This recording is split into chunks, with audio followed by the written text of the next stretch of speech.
šalia garbingosios arkikatedros įžengėme pro atstatyto istorinio pastato vartus. 1000 metų švenčiame ir Mindaugo karūnavimo dieną, minint Lietuvą po kelių šimtų metų, kurie atsiveria duris į valdovų rūmus, į laiko ir karų nesunaikintos tautinės tapatybės, neištrintos valstybinės atminties simbolį. Po mūsų kojomis akmenys, menantis pirmąjį Lietuvos karalių Mindaugą ir tos laikus, kai Lietuva pradėjo savo ilgą ir sunkų kelią visaverčio europiško gyvenimo link. Būtent karaliaus Mindaugo Lietuva 1253 metais realizavo tai, ko mūsų tėvyniai pritrūko 1900-aisiais. Tapome tikra krikščioniškosios Europos dalimi. Tad buvo padėti ne tik mūsų krikščioniškųjų šventiklų, bet ir Lietuvos didžiosios kunigaikštystės pamatai.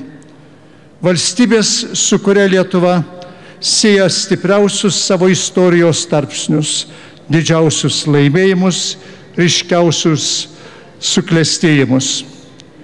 Iš tų Lietuvos didžiosios kunigaikštystės laikų ir karaliaus Žygimanto Augusto atstatyti valdovų rūmai, kaip mūsų renesanso simbolis, kaip simbolis tvirtos ir galingos Lietuvos, kaip tik tada išgyvenusios geriausius savo laikus, kultūriškai susilyginusius su pažangiausiais Europos kraštais.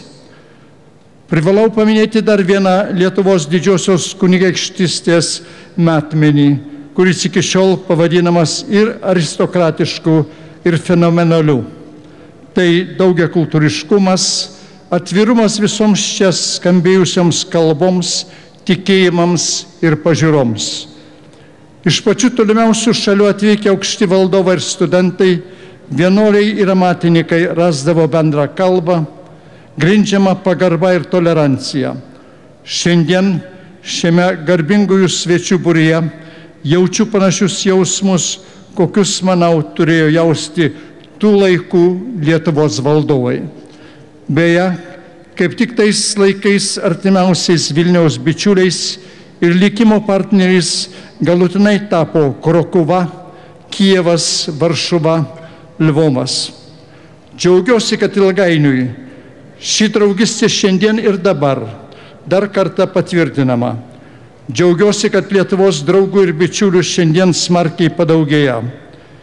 Ačiū Jums, Jūsų didės ekscelencijos, už nuolat lydinti bendrumo jausmą, už Lietuvai suteiktą garbę šiandien švęsti kartu.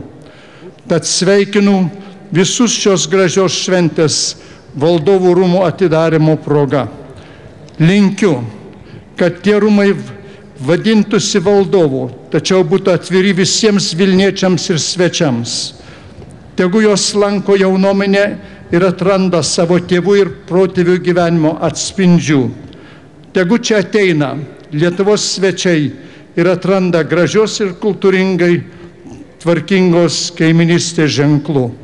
Tegu ateina patys vilniečiai ir atpažįsta gyvąją savo sostinės ir savo valstybės visos Europos istoriją. Dėkoju visiems, kurie tą istoriją kūrė per amžius ir tęsia šiandien. Sveikinu Lietuvą, sveikinu visus švenčiančius kartu su mumis ir su visa valstybe.